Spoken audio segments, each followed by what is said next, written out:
नमस्कार, good morning. मी अलका दुपकर. गावाकडच्या बातम्यांमध्ये तुम्हा सगळ्यांचं स्वागत आहे.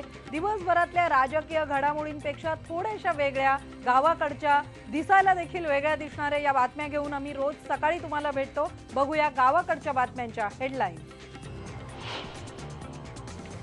पैसे द्यायचे कुठून, हे खर्च आणायचा कुठून, द्यायचा कुठून, लोकांचे पैसे आणले, बी आणले, खत आणले, औषध आणले, हे पैसा आता द्यायचा कुठून.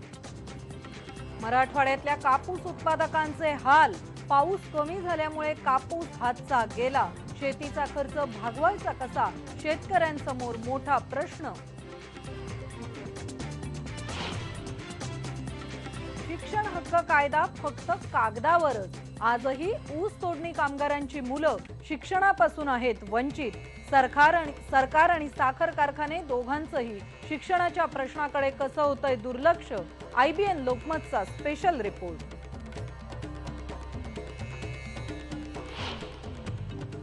कांद्यावर डायरेक्ट गारांचा मारा झाल्यामुळं कांद्यावर बुरशी येणार आहे. त्याच्यामुळे कांदे डायरेक्ट जमिनीतच सोडून जाणार आहे आणि त्याचं उत्पन्न खर्च सुद्धा निघणार नाही. नाशिकमध्ये 3 दिवसात 250 मिलीमीटर पावसाची झाली नोंद. रब्बी पिकाला मोठा फटका. कांद्याचंही नुकसान. डाळिंब आणि द्राक्ष बागायतदारही आली आहेत अडचणी. कोल्हापुरातल्या धामणी खोऱ्यात शेतकऱ्यांना भेडसावतीये पाण्याची टंचाई. श्रमदानातून बांधले जात आहेत मातीचे बंधारे. सरकारचं मात्र लक्ष नाही.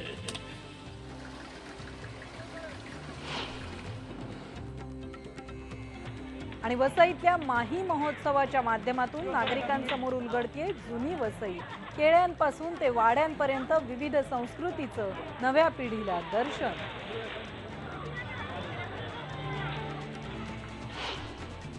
सुरुवात करूया मराठवाड्यातल्या बातमीपासून. कापूस उत्पादक शेतकरी तिथं पुरता अडचणीत सापडलाय. मराठवाड्यातला जवळपास 80% कापूस शेतकऱ्यांच्या हातीच लागणार नाहीये. कापूस कमी झालाय, त्यामुळे झाडाला कैऱ्या लागल्या नाहीयेत. ज्या लागल्या त्या व्यवस्थित भरल्या नाहीयेत. त्यामुळे पेरणीचा खर्चही निघणं इथं शेतकऱ्यांना अवघड झालंय. अशा परिस्थितीत शेतकऱ्यांसमोरच्या अडचणी प्रचंड वाढल्या आहेत.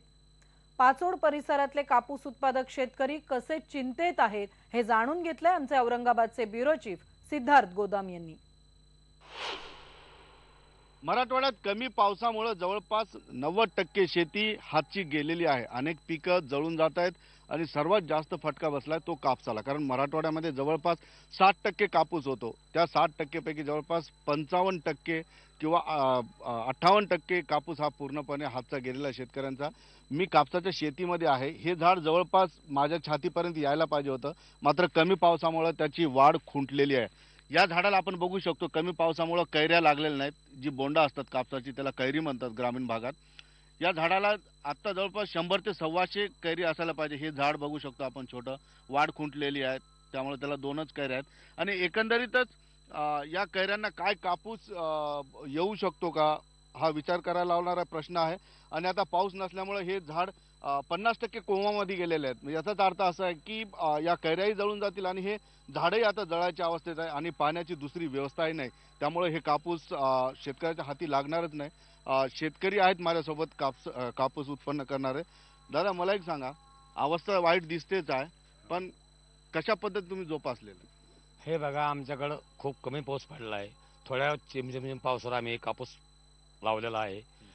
आणि पुन्हा ही ठिबक केलेला खर्च कमीत कमी माझी 4 एकर शेती.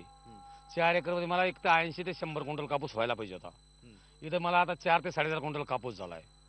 पाऊस नसल्यामुळं, निसर्गाने खूप वाईट टाइम आणल्यामुळं इतकं वाईट झालंय की पैसे द्यायचे कुठून, हे खर्च आणायचा कुठून, द्यायचा कुठून, लोकांचे पैसे आणले, बी आणले, खत आणले, औषध आणले, हे पैसा आता द्यायचा कुठून. तर कापसाला भाव काय? भाव 4000 रुपये. 3839 4 जास्त असतं. आणि एकरी 1 क्विंटल कापूस होणार, त्यात मजुराला 1000 रुपये द्यावं लागले. एकंदरीतच आपण या ठिकाणी साधं गणित लावू शकतो की एकरी 25,000 रुपये खर्च आहे शेतीला आणि निघतोय फक्त 4,000चा कापूस. काय करायचं शेतकऱ्यांनी? मला एक सांग, बाजाराचं काय गणित असतं?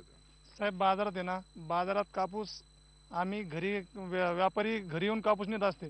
आज शेतकऱ्याची अशी कंडिशन आहे की याची कोणाचाही एकाही शेतकऱ्याचा कापूस घरात राहणार नाही. सगळ्याला फक्त गाठ्यान कापूस होणार, गथुड्यान कापूस होणार. एकाच्या घरात थप्पी लागणार नाही. 4 क्विंटल 1 क्विंटल 2 क्विंटल हे मार्केटला फक्त कापूस जाणार आणि सगळा हातकाटर कापूस विकणार. बरं आता झाडाला जे काही कैऱ्या 4-4 5-5 कैऱ्या दिसतात त्या तरी फुटून त्याच्यातून कापूस येणार आहे की नाही? नाही साहेब, याच्यातून काही येणार नाही. ह्या कैरीचं आम्ही वजन करून बघितलं साहेब. कापूस वेचून घरी नेऊन बघितला. ह्या कैरीच्या कापसाला वजन आहे सध्याला जे हमेशा राहत होतं याला 18 ते 20 ग्रॅम वजन असतं. आज या कापसाचं वजन कोणाची कैरी मोजा कुठं मोजा याला 2 ते 3 ग्रॅम वजन आहे.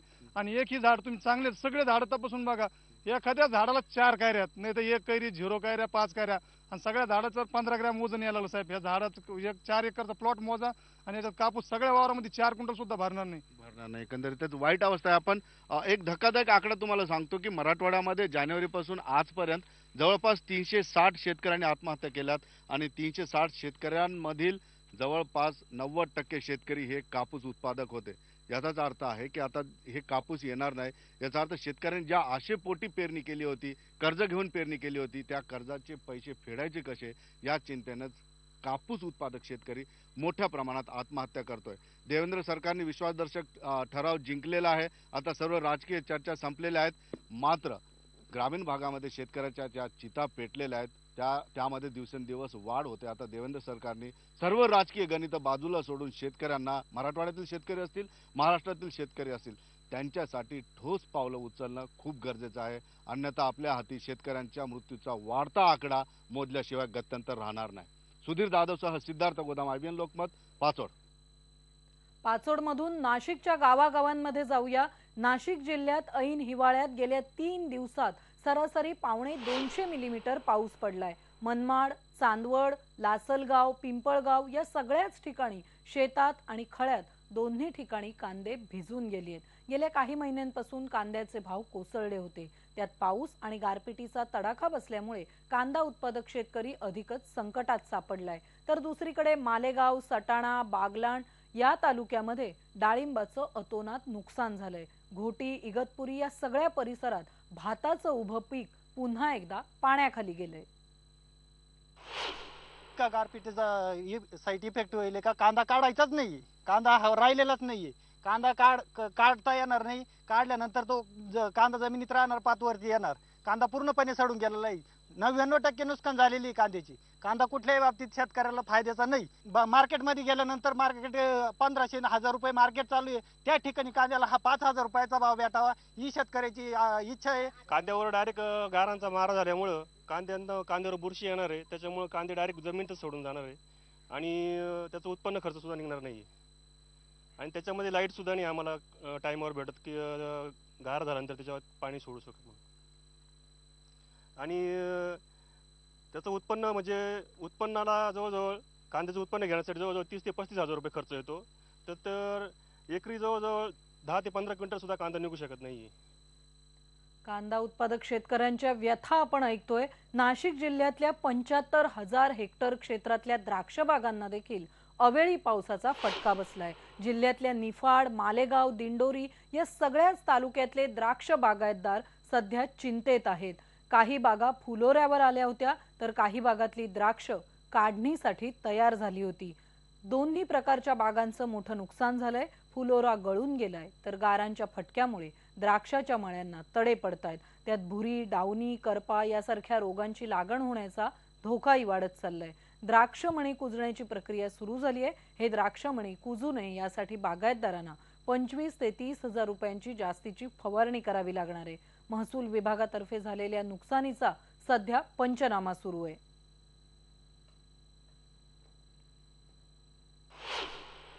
शासनाने काही केलं पाहिजे आमच्यासाठी. आता आमचे हे 2-4 दिवसाच्या याच्यात खूप नुकसान झालेलं आहे. 80 ते 90% आमचं नुकसान झालेलं आहे. ते शासनाने काही करावं अशी आमची इच्छा आहे. सर्व आमच्या ग्रामस्थांची कर्ज भरू शकत नाही आम्हाला आता काही पर्यायच नाही. आमच्या बागेचं जवळजवळ 70% नुकसान आज दिसतंय.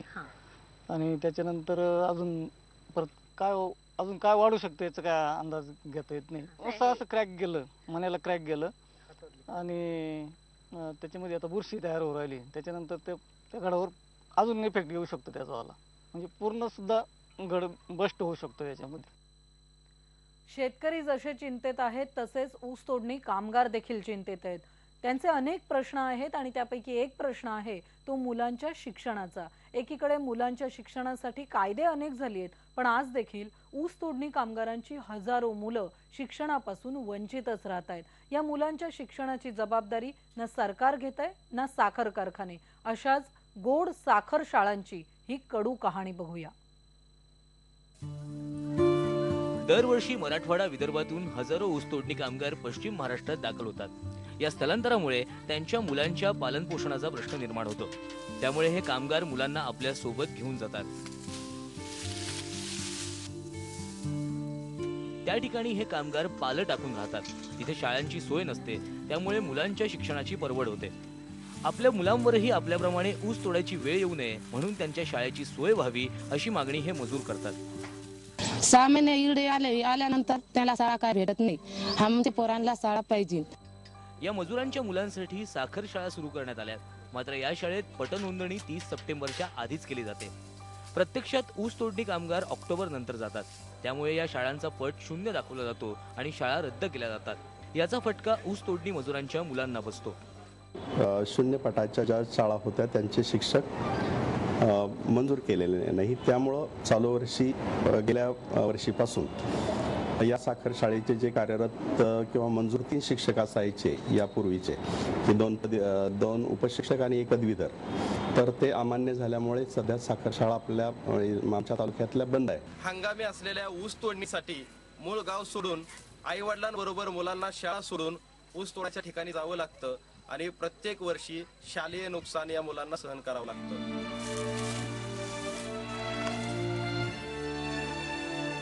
पोटाची खळगी भरण्यासाठी कामगारांना दूर जावं लागतं, त्यात त्यांच्या अनेक पिढ्या गेल्या।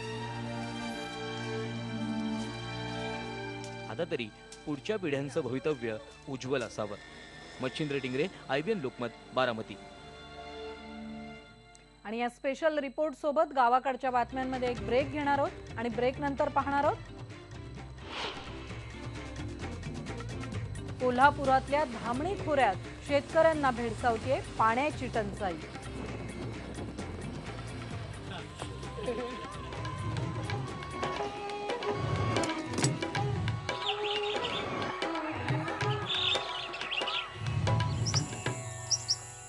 कोल्हापूर जिल्हा हा खरं तर राज्यामध्ये मुबलक पाणी असलेला जिल्हा म्हणून ओळखला जातो, पण धामणी खोऱ्यात आपण जाऊया तिथे पाण्याची टंचाई जाणवतीये। राधानगरी, गगनबावडा आणि पन्हाळा या 3 तालुक्यांचं मध्यवर्ती ठिकाण म्हणून धामणी खोऱ्याला ओळखलं जातं। गेल्या अनेक वर्षांपासून इथला धामणी प्रकल्प हा रखडलेला आहे, त्यामुळे स्वातंत्र्यपूर्वीच्या काळापासून सुरू असलेले मातीचे बंधारे बांधण्याची पद्धत आजही सुरू आहे। दरवर्षीप्रमाणे इथले शेतकरी आणि नागरिक मातीचे बंधारे बांधायच्या कामाला लागले आहेत। श्रमदानातून हे बंधारे ते बांधतात। आज देखील शेतकरी सरकारच्या मदतीची वाट न बघता स्वकष्टानं पाण्याची सोय करतायत, पण सरकारचं लक्ष या शेतकऱ्यांच्या पाण्याच्या प्रश्नाकडे, टंचाईकडे कधी जाणार हा खरा प्रश्न आहे। हे 3 पिढीला आम्ही आता हे मोठ्या मातीची धरणं घालतोय। असं किती आयुष्यात आता ते प्रकल्प 14 वर्ष झालं बंद पडलाय, किंवा आता काय पुरातरी व्हायचा, सरकार पुरातरी करतंय का बघा। नाहीतर असंच आयुष्य किती पिढ्यानपिढ्या जर जायचं असलं तर मग काय करायचं आहे। शेतकऱ्याचं कोण या बाजूला वालीच नाही। आणि आता एक वेगळी बातमी बघूया। शेतामध्ये पिकलेलं अन्नधान्य साठवण्यासाठी कणगी लागते। कणगी शब्द ज्यांना माहीत नसेल त्यांच्या माहितीसाठी सांगू, आपण दृश्यांमध्ये दाखवतोय देखील। बांबू कापून त्याच्या पातळ कापापासून बनवलेली मोठी पिंप म्हणजे कणगी। हे काम कोण करतं तर बुरुड समाजातले लोक करतात। सातारा जिल्ह्यातून बुरुड काम करणारे सुमारे 5000 कारागीर हे सध्या भिवंडीमध्ये दाखल झाली आहेत।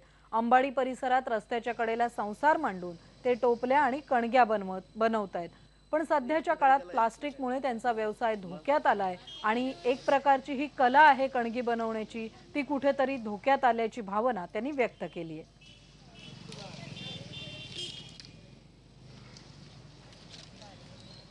या बातम्यांसोबतच एक छोटासा ब्रेक घेणार आहोत आणि ब्रेक नंतर पाहणार आहोत वसईमध्ये सुरू असलेला रंगतदार माही महोत्सव।